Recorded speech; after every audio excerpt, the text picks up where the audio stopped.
வலியற்ற varicose vein சிகிச்சை எளிய 30 நிமிட செயல்முறை 7847045678.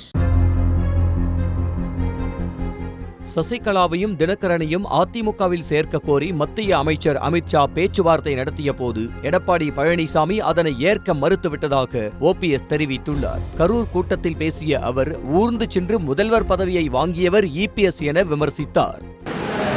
ஈரோடு கிழக்கு தேர்தலில் இரட்டையிலையும் தற்காலிகமாக நீதிமன்றத்தின் மூலம் கொடுக்கப்பட்டது பழனிசாமி.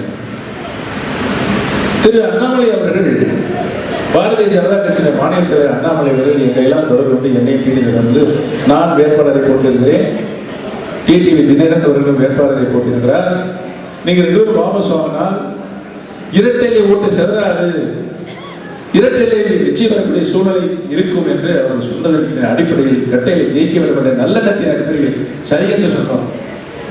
பழனிசாமி தலைமைதான் நடத்திய அந்த தேர்தலில் ஈரோடு மாவட்டம்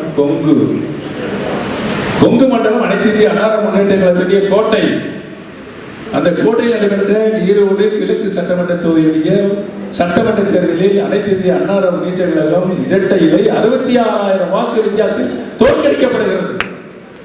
அதுக்கு காரணம் யாரு சொல்லுங்க.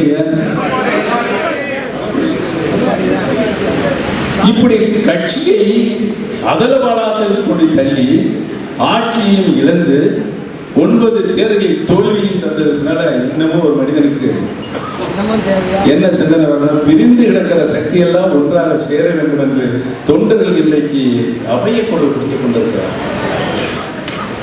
கேட்கிறாங்க, சின்னம்மாவை கட்சியில் சேர்த்துக்கிறாங்க, 1% கூட வாய்ப்பு இல்லை.